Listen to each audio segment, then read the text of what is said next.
ام المومنین سیدہ عائشہ رضی اللہ تعالی عنہا فرماتی ہیں کہ حضور علیہ السلام کو رمضان المبارک کے بعد سب سے زیادہ روزے شعبان المعظم میں رکھتے ہوئے دیکھا ہے۔ ماہ شعبان میں رمضان المبارک کا شدت سے انتظار کرنا، اس کی ہمیں ترغیب دی گئی ہے، بلکہ رجب کا چاند طلوع ہوتے ہی یہ دعا مانگا کرتے تھے میرے اور آپ کے آقا و مولا کہ اللہ ہمیں شعبان تک اور پھر رمضان المبارک تک پہنچا دے۔ اس مہینے کا آنے والے موسم نور کا استقبال کرنا، اس کے شوق میں بے تابیوں کا اظہار کرنا، یہ اللہ جل شانہ کے ساتھ محبت کی علامت ہے۔ شعبان المعظم کے دن گن گن کے گزارے جائیں کہ اتنے دن رہ گئے ہیں رمضان المبارک میں، اب اتنے دن رہ گئے ہیں رمضان المبارک میں۔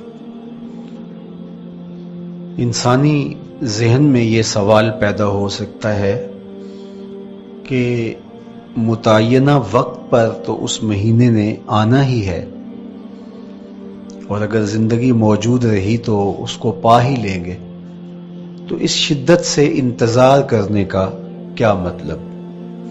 تو اس کا جواب یہ ہے، بیرون ملک سے کسی کے بزرگ نے، والد نے یا کسی کے بیٹے نے آنا ہو تو وہ 2 ماہ قبل ہی آنکھیں فرش راہ کیے ہوتے ہیں اور گن گن کے دن گزار رہے ہوتے ہیں، اور جو ہی لمحے قریب آتے ہیں تو پھر گھڑیاں اور ساعتیں بھی گنی جاتی ہیں، بار بار گھڑی دیکھتے ہیں، ابھی تک پہنچے نہیں، جبکہ یہ طے ہے کہ 5:02 پہ فلائٹ اترے گی۔ تو بار بار گھڑی دیکھنے کا مطلب لاہور سے 2 گھنٹے یہاں گجرانوالہ میں پہنچتے ہوئے لگیں گے، لیکن ہر 10 منٹ کے بعد کہ ذرا پتہ کرو کہاں تک پہنچے ہیں۔ کیا مطلب اس کا؟ مطلب اس کا یہ ہے کہ جب سینے میں کسی کا انتظار رکھا ہوا ہو تو پھر بے تابیاں، بے چینیاں، اضطراب موجود ہوتا ہے۔ ہم دنیا کے لوگوں کے ساتھ جو ربط و رشتہ رکھتے ہیں اس کے مطابق ان کا انتظار ہوتا ہے۔ کچھ آنے والے ایسے بھی ہوتے ہیں جنہوں نے ہمیں بتایا ہوتا ہے کہ فلاں دن ہم پہنچیں گے، اور وہ دروازے پہ دستک دے رہے ہوتے ہیں اور ہم سو کے اٹھ رہے ہوتے ہیں، اور اچانک جب پتہ چلتا ہے کہ فلاں باہر دروازے پہ دستک دے رہے ہیں تو ہم استقبال تو کر رہے ہوتے ہیں، لیکن ہمارے ذہن میں یہ بھی ہوتا ہے وہ میں بھول گیا، تو اب تو یہ کام بھی میرے ذمے ہے، تو مجھے یاد آ گیا ہوتا۔ تو جن لوگوں کے لیے دل میں محبتوں کی جگہ ہو تو ان کے لیے پھر سارے کام مؤخر کر کے ان کے استقبال کیے جاتے ہیں۔ یہ مہینہ اللہ کی رحمتوں کا موسم بہار ہے، چھم چھم رحمتیں برستی ہیں، انوار اترتے ہیں، گناہگاروں کو آتش دوزخ سے نجات بخش دی جاتی ہے۔ تو اس کا استقبال کرنا، اس کے لیے انتظار کرنا، گن گن کے دن گزارنا، لمحے اور ساعتیں بسر کرتے ہوئے بار بار ماہ سیام کا ذکر کرنا، یہ اس مہینے کے ساتھ محبت کی دلیل ہے، اور اس مہینے کے ساتھ محبت اللہ سے محبت کی دلیل ہے۔ اس لیے اس مہینے کا استقبال کرنا، اس کے لیے تیاری کرنا، اپنے گھر کو صاف کرنا، اس کے لیے اپنی اولاد کے دل میں شوق پیدا کرنا اور ماحول پہلے پیدا کرنے کی کوشش کرنا، تاکہ جو ہی یہ ماہ جلوہ گر ہو تو روزہ رکھنے کا مزاج پیدا ہو چکا ہو، تلاوت کلام مجید کا مزاج پیدا ہو چکا ہو، دیگر نوافل اور اچھے اعمال بجا لانے کی عادت پڑ چکی ہو۔ تو شعبان میں ہی اس کی تیاری ہوتی ہے تاکہ رمضان المبارک آتے ہی ہم پوری طرح سے مستعد اور فعال ہو کر کے اس مہینے کی برکتوں کو سمیٹ لیں۔ اللہ کے محبوب علیہ السلام نے ارشاد فرمایا کہ جب ماہ سیام آتا ہے فتحت ابواب الجنہ، تو جنت کے 8 دروازے کھول دیے جاتے ہیں۔ جنت تو اللہ جل شانہ کی کرم نوازیوں کا ایک ایسا خوبصورت منظر ہے کہ آج تک نہ کسی آنکھ نے اس کو دیکھا، نہ کسی کان نے سنا، اور نہ اس کا کوئی تصور کر سکتا ہے، ایسی خوبصورت بنائی ہے۔ وہاں کی ہوائیں جب چلتی ہیں تو گرد نہیں اڑتا، کستوری اڑتی ہے۔ وہاں دودھ کی، شہد کی، مائے معین، کوثر، سلسبیل کی نہریں بہتی ہیں۔ موتی زمرد کے محلات بنے ہوئے ہیں۔ وہ خوبصورت محل اور وہ خوبصورت جنت کا ماحول، لیکن اس کے باوجود اس خوبصورت جنت کو، مرصع جنت کو، نظیف ترین بقعۂ رحمت کو 11 ماہ تک رنگ و روغن کیا جاتا ہے رمضان المبارک کے استقبال کے لیے، اور جب یہ مہینہ آتا ہے تو اس کے دروازے کھول دیے جاتے ہیں، اور جنت کے 8 دروازوں میں سے ایک دروازے کا نام باب الریان رکھا گیا ہے، جو صرف روزہ داروں کے اعزاز و تکریم کے لیے ہے۔ روزہ دار اس دروازے سے گزر کے جنت جاتے ہیں۔ تو آپ اندازہ کیجئے کہ اللہ نے اس ماہ مبارک کو کیا عزت دی ہے، کیا پروٹوکول دیا ہے، کیا تکریم بخشی ہے کہ نبیوں کا امام، امام المرسلین، خاتم الانبیاء، محبوب خدا اس مہینے کے لیے منتظر رہتے کہ یہ مہینہ آنے والا ہے، یہ مہینہ آنے والا ہے۔ حضرت سیدنا سلمان فارسی رضی اللہ تعالی عنہ فرماتے ہیں کہ شعبان کی آخری تاریخ کو حضور نے ایک خطبہ ارشاد کیا۔ بعض علماء نے کہا کہ یہ شعبان کا آخری جمعہ تھا، یا ہو سکتا ہے کہ آخری جمعہ 29 شعبان کو ہی ہو۔ تو رمضان المبارک سے قبل حضور نے یہ خطبہ ارشاد کیا، جو مختلف کتب احادیث میں موجود ہے۔ یا ایھا الناس، اے لوگو، قد اظلکم شہر عظیم، اللہ نے تمہارے اوپر ایک بہت پاکیزہ، پر نور، عالی مرتبت مہینہ سایہ فگن کر دیا ہے۔ شہر فیہ لیلۃ خیر من 1000 شہر، اس مہینے میں ایک ایسی رات ہے جو 1000 مہینے سے بہتر ہے۔ جعل اللہ صیامہ فریدہ وقیام لیلۃ تطوع، اس مہینے کے دن کے روزے فرض قرار دیے گئے اور راتوں کا قیام نفل بنایا گیا۔ تراویح کی صورت کے اندر راتوں کے قیام کا ماحول پیدا ہوتا ہے، صلاۃ اللیل پڑھی جاتی ہے، نوافل پڑھے جاتے ہیں کثرت کے ساتھ۔ یہ اس مہینے کی شانیں ہیں، یہ اس مہینے کی رونقیں ہیں۔ اس مہینے میں اللہ تعالیٰ نے خاص کرم نوازیاں عطا کی ہیں اہل ایمان کو۔ وَمَن تَقَرَّبَ فِيهِ بِخَصْلَةٍ مِّنَ الْخَيْرِ كَانَ كَمَنْ أَدَّى فَرِيضَةً فِيمَا سَوَاهُ، ایک نفل کا ثواب ایک فرض کے برابر اس مہینے میں کر دیا جاتا ہے۔ وَمَنْ أَدَّى فَرِيضَةً كَانَ كَمَنْ أَدَّى 70 فَرِيضَةً فِيمَا سَوَاهُ، اور اگر کوئی ایک فرض ادا کرتا ہے تو اس کو 70 فرائض کا ثواب ملتا ہے۔ اس قدر نیکیوں کا اجر بڑھا دیا جاتا ہے، ان کی قیمت بڑھا دی جاتی ہے اس مہینے میں۔ اور پھر ارشاد فرمایا وَهُوَ شَهْرُ الصَّبْرِ، یہ صبر کا مہینہ ہے۔ ہونے کے باوجود بھی انسان تناول نہیں کرتا، ٹھنڈا میٹھا مشروب میسر ہے اور زبان کانٹا بن گئی، حلق خشک ہو گیا، لیکن اس کے باوجود بھی ایک گھونٹ حلق سے نیچے اتارنے کا روادار نہیں ہوتا۔ وضو کرتے بھی احتیاط کرتا ہے کوئی قطرہ آب حلق سے نیچے نہ ٹپک جائے۔ تو یہ صبر سکھاتا ہے، جب ہو بھی تو انسان اس سے گریز کرے، تو جب ہوگا نہیں تو پھر انسان صبر کا عادی بن جاتا ہے، تو یہ صبر کی عادت ڈالتا ہے۔ یہ شہر الصبر ہے۔ پھر فرمایا وَالصَّبْرُ ثوابُهُ الجنہ، اور سنو صبر کا ثواب جنت ہے۔ جو شخص صابر ہوتا ہے اس کا صلہ جنت کی صورت میں عطا کیا جائے گا۔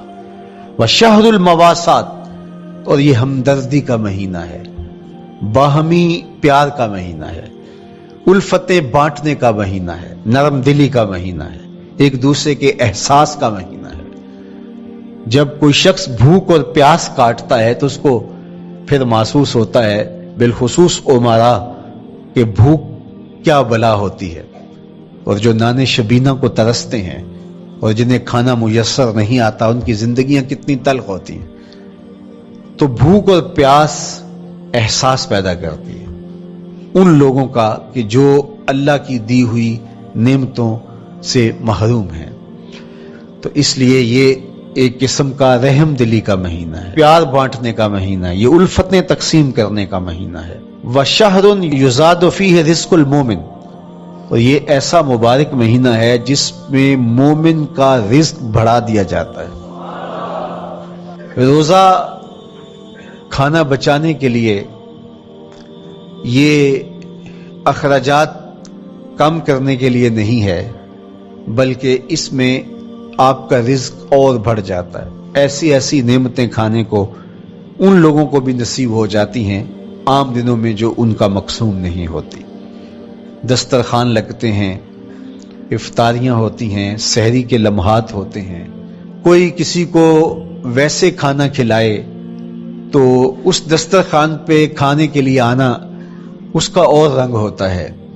لیکن افطار کا دسترخوان جب بچھتا ہے اور لوگ جب اس کے اوپر آتے ہیں، امیر بھی آتے ہیں، غریب بھی آتے ہیں، تو اللہ کی دی ہوئی نعمتیں جو دسترخوان پہ پڑی ہوتی ہیں ان کو اٹھاتے ہیں، کام و دہن کی تسکین کا سامان کرتے ہیں، عزت نفس بھی مجروح نہیں ہوتی اور طرح طرح کی نعمتیں کھانا بھی دستیاب ہو جاتی ہیں۔ تو یہ ایک مہینہ ہے مواسات کا، اس میں رزق بڑھ جاتا ہے، غرباء تک بھی اللہ کی نعمتیں وہ پہنچتی ہیں جو عام دنوں میں ان کو میسر نہیں ہوتی، اور امراء بھی نعمتوں کا لطف لیتے ہیں، نعمتوں کا مزہ انہیں آتا ہے، اس لیے کہ بھوک کاٹنے کے بعد جب ان کو نعمت میسر آتی ہے تو پھر انہیں احساس ہوتا ہے۔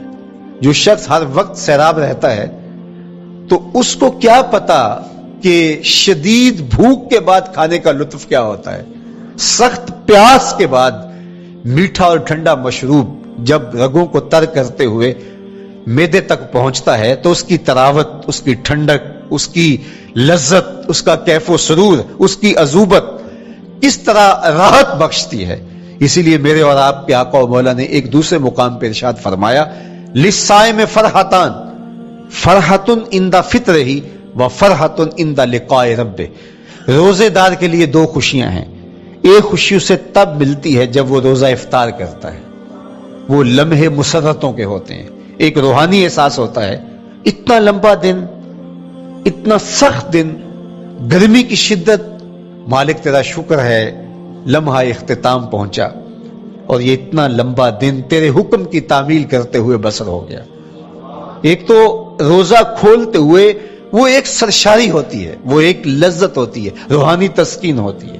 آج کل وہ افطار کے دسترخوان لگتے ہیں تو جس طرح ہمارے سارے معاملات جو ہیں وہ ملوث ہو گئے ہیں ریا سے، تصنع سے، اس طرح افطار بھی ایک فیشن کے طور پہ فروغ پا رہی ہے۔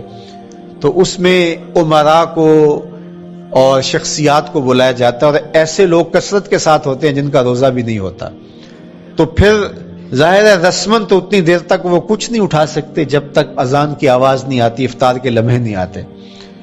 تو اس وقت جو روزہ دار ہوتا ہے جب وہ مشروب لے رہا ہوتا ہے، جب وہ کوئی لقمہ اتار رہا ہوتا ہے، تو اس کی جو فرحت ہوتی ہے، اور جس نے روزہ نہیں رکھا اور وہ بھی افطار کے دسترخوان پہ بیٹھا ہے، تو کیا اس کو کوئی روحانی حظ، کوئی سرور، افطار کے لمحوں کا کوئی لطف مل سکتا ہے؟ وہ بیچارہ کتنا بے چین ہوتا ہوگا کہ یہ شخص ہے کمزور ہے، سارا دن مزدوری کر کے آیا ہے اور اس کا بھی تو سارا دن گزر گیا بھوک اور پیاس سے، اور میں صحت مند ہوں اور سارا دن ٹھنڈے ماحول میں رہا ہوں اور مجھے توفیق نہیں ملی، تو وہ گھونٹ کتنے مشکل اس کے لیے ہوتے ہوں گے۔ اور روزہ دار کے لیے کس قدر وہ آسودہ بخش لمحے ہوتے ہیں کہ جب اس کو یہ مسرت ہو رہی ہوتی ہے کہ مالک تیرا شکر، گرم موسم، زبان کانٹا، حلق خشک، اور تو نے تکمیل تک لمحے پہنچائے اور میرا دن خیریت سے گزر گیا، تو وہ اس کے لیے ایک خوشی کا لمحہ، روحانی مسرت کی کیفیت۔ اور دوسری کہ جب وہ ٹھنڈا اور میٹھا مشروب، سارے دن کی سوکھی ہوئی زبان اور خشک حلق، اور انسان کی جو ہے وہ رگیں بھی، انتڑیاں بھی خشک ہو چکی ہوتی ہیں، تو ٹھنڈا اور میٹھا مشروب جب انسان کے معدے کی طرف بڑھ رہا ہوتا ہے، زبان بولے نہ بولے، ایک ایک رواں اللہ کی حمد بول رہا ہوتا ہے، اور تشکر انسان کے رگو ریشہ سے ادا ہو رہا ہوتا ہے، اور اس کی کیفیت، اس کی سرشاریاں، اس کی لذتیں وہ دیکھنے کی ہوتی ہیں۔ تو کہا للصائم فرحتان، روزے دار کو تو ایک فرحت اس وقت ملتی ہے اندہ فطر ہی جب وہ روزہ کھولتا ہے، روحانی فرحت بھی، جسمانی فرحت بھی۔ وَفَرْحَةٌ عِنْدَ لِقَاءِ رَبِّهِ، اور دوسری فرحت اور دوسری خوشی اسے تب ملے گی جب اس روزے کے صلے میں اللہ تعالیٰ اپنے رخ انور سے پردہ اٹھا دے گا اور روزہ دار کو اپنے دیدار کی دولت عطا کرے گا، تو وہ پھر منظر دیکھنے والا ہوگا، روزہ دار کی آنکھیں ٹھنڈی ہو جائیں گی۔ اصل افطار تو وہ ہوگی نا، اللہ اکبر، اصل تو شربت دیدار ملے گا جو روح کی پیاس بجھا دے گا، جو من کی بھوک مٹا دے گا۔ تو کہا للصائم فرحتان، فرحۃ عند فطرہ وفرحۃ عند لقاء ربہ، روزہ دار کے لیے دو خوشیاں ہیں، ایک خوشی وہ ہے جب اس کے جسم کی پیاس بجھتی ہے، اور ایک خوشی تب ملے گی جب روح کی بھوک مٹے گی، جب من کی پیاس بجھے گی، اور پھر وہ سرشاریوں کے عالم میں دیکھتا ہی چلا جائے گا، اور وہ سیراب ہی نہیں ہو پائے گا کہ میں ان دو آنکھوں سے دیکھ رہا ہوں، کاش کے لو لو دے مڈ لک لک چشمہ، ایک کھولا تے ایک کجا ہوں۔ وہ اس آرزو میں ہوگا کہ میرا رواں رواں آنکھ بن جائے اور میں اس دیدار سے فیضیاب ہوتا چلا جاؤں۔ تو وہ کیا لمحے ہوں گے، وہ کیا گھڑیاں ہوں گی، وہ کیا ساعتیں ہوں گی، کوئی لفظ نہیں ہے جن لفظوں میں ان حقیقتوں کو بیان کیا جا سکے، اس لیے کہ وہ منظر ہی وراء الورا ہوگا۔ تو روزہ دار کو فرحت ملتی ہے جب وہ روزہ کھولتا ہے۔ فرمایا وَشَهْرٌ يُزَادُ فِيهِ رِزْقُ الْمُؤْمِنِ، اس میں مومن کا رزق بڑھا دیا جاتا ہے۔ وَمَنْ فَطَّرَ فِيهِ صَائِمًا كَانَ مَغْفِرَةً لِذُنُوبِهِ، جس نے روزہ دار کا روزہ افطار کروایا۔ اللہ کے محبوب فرماتے ہیں کہ ایک تو خود روزہ رکھا، اور دوسری سعادت یہ ہے کہ ماہ سیام میں روزہ دار کا روزہ افطار کروایا۔ آپ شریعت بیضاء کو بنظر عمیق مطالعہ کر کے دیکھیں، ماہ سیام میں بہت زیادہ اس بات پہ زور دیا گیا ہے کہ روزہ افطار کرواؤ۔ اپنے گھر میں بیٹھ کر کے روزہ افطار کر لینا یہ بھی سعادت مندی ہے، روزہ نصیب ہو جائے، لیکن اس بات پہ بہت زور دیا گیا ہے ماہ سیام میں کہ ایک ماحول پیدا ہو، لوگوں کو افطار کروائیں تاکہ تمام لوگوں تک اللہ تعالیٰ کی نعمتیں پہنچیں، اور لوگوں تک جو ہے وہ رمضان المبارک کی برکتیں پہنچے۔ تو ارشاد فرمایا وَمَنْ فَطَّرَ فِيهِ صَائِمًا، جس نے روزے دار کا روزہ افطار کروایا، کَانَ مَغْفِرَةً لِذُنُوبِهِ، تو وہ افطار کروانے والوں کے گناہوں کی بخشش کا ذریعہ بن جائے گا، یہ افطاری گناہوں کی مغفرت کا سبب بن جائے گی۔ وَإِتْقَ رَقْبَتِهِ مِنَ النَّارِ، اور آتش دوزخ سے گردن کی آزادی کا مجدہ جاں فضا بن جائے گا یہ امر کہ اس نے کسی کا روزہ افطار کروایا۔ وَقَانَ لَهُ مِثْلُ أَجْرِهِ مِنْ غَيْرِ أَنْ يَنْقُصَ مِنْ أَجْرِهِ شَيْءٌ، اور روزہ افطار کروانے والے کو روزہ رکھنے والے جتنا اجر ہی دیا جائے گا، لیکن روزہ رکھنے والے کے اجر میں بھی کوئی کمی نہیں واقع ہوگی۔ جتنا اس نے سارے دن کی بھوک اور پیاس کاٹ کر کے، تکلیف اٹھا کر کے روزہ رکھا، جس نے شام کو اس کو افطار کر دیا، اتنا ہی ثواب اس کو عطا کر دیا جائے گا، اس کا اجر کم کیے بغیر۔ اللہ اکبر، یہ امت کے لیے اللہ نے کیا پیکج دیا ہے، کیا کرم نوازیاں ہیں اس امت کے لیے۔ آقا کریم نے ارشاد فرمایا ایک شخص صبح سے لے کے ظہر تک مزدوری کرتا ہے، اس کو 1 قیراط دیا جاتا ہے، اور ایک شخص ظہر سے لے کر عصر تک مزدوری کرتا ہے، اس کو بھی 1 قیراط دیا جاتا ہے، اور ایک عصر سے لے کر مغرب تک مزدوری کرتا ہے، اس کو 2 قیراط دیے جاتے ہیں۔ فرمایا پہلی مثال یہود کی ہے، دوسری مثال نصارہ کی ہے، اور تیسری مثال میری امت کی ہے۔ یہودیوں نے اور عیسائیوں نے اس پہ اعتراض کیا کہ ہمارا اجر کیوں تھوڑا ہے؟ تو میرے اور آپ کے آقا و مولا نے فرمایا تمہارا تھوڑا نہیں، ہمارا زیادہ ہے۔ آج کل اگر 1000 روپیہ مزدوری چلتی ہو مزدور کی، تو کوئی شخص صبح سے شام تک ایک شخص سے مزدوری کروائے اور 1000 روپیہ دے دے، اور دوپہر کو اڈے سے جا کے ایک مزدور اور لے آئے اور شام کو اس کو بھی 1000 روپیہ دے آئے، اور ایک شخص کو عصر کے وقت لائے اس کو 2000 روپیہ دے دے، تو 1000 والا کہے کہ میرے سے زیادتی ہوئی ہے، تو اس سے زیادتی تو نہیں ہوئی، اسے تو پوری مزدوری دی گئی ہے، اب اس پہ مہربانی ہوئی ہے، اس پہ رحمت ہوئی ہے۔ تو کہا یہود اور نصارہ کی یہ مثال ہے، ایک صبح سے ظہر تک مزدوری کرے اس کو 1 قیراط، ایک ظہر سے عصر تک مزدوری کرے اس کو بھی 1 قیراط، اور تیسرا بہت تھوڑا وقت عصر سے مغرب تک مزدوری کرے اس کو 2 قیراط۔ کہا یہ امت محمدیہ اللہ صاحب الصلوات کو دیا گیا نور ہے۔ تو ایک شخص نے سویر سے لے کر شام تک روزہ رکھا، بھوک کاٹی، پیاس کاٹی، سخت شدت کی گرمی سہی، اور ایک شخص نے شام کے وقت اس کو روزہ افطار کروا دیا۔ اور سنو حضور علیہ الصلوۃ والسلام کا فرمان، جب حضور نے فرمایا کہ اس کو پورا اجر ملے گا پہلے کے اجر کو کم کیے بغیر، تو صحابہ کا تو دل تڑپنے لگا کہ یہ کتنی بڑی بات ہے۔ اب آپ جانتے ہیں کہ یہ زمانہ ایسی معاشی خوشحالیوں کا نہیں تھا، لوگوں کے پاس تو نان شبینہ بھی میسر نہیں ہوتا تھا، تو صحابہ نے جو سوال کیا، قالوا یا رسول اللہ صلی اللہ علیہ وسلم، انہوں نے کہا اے اللہ کے پیارے رسول صلی اللہ علیہ وسلم، لیسا کلنا یجد ما یفطر الصائم، ہم میں سے تو ہر بندہ یہ طاقت نہیں رکھتا کہ روزہ دار کو روزہ افطار کروا دے، تو یہ اتنی بڑی سعادت، تو یہ تو پھر اہل زر ہی یہ سعادت حاصل کر پاتے ہیں، ہمارے جیسے لوگ تو پھر جو مال و دولت نہیں رکھتے تو وہ تو پھر یہ سعادت نہیں حاصل کر پائیں گے۔ تو میرے اور آپ کے آقا و مولا نے کیا فرمایا؟ قال، حضور نے ارشاد فرمایا یؤتی اللہ ھذا الثواب، یہ ثواب اللہ اسے شخص کو بھی عطا کرے گا، من فطر صائما علی مزقۃ لبن او تمرۃ او شربۃ من ماء، فرمایا کہ یہ اجر اللہ اس کو بھی عطا کرے گا جس نے کسی کا روزہ 1 گھونٹ دودھ سے کھلوا دیا، یا 1 کھجور سے کھلوا دیا، یا پانی کے 1 گھونٹ سے اس کا روزہ افطار کروا دیا۔ لازمی نہیں ہے کہ دسترخوان سجا ہو، انواع اقسام کے کھانے پڑے ہوں اور وہ افطاری ہی افطاری قرار پائے گی۔ جس نے کسی کو وہاں باہر ٹوٹیوں سے پانی کا گلاس بھر کے، کٹورا بھر کے سادہ پانی بھی پیش کر دیا تو اس کو بھی ثواب مل جائے گا۔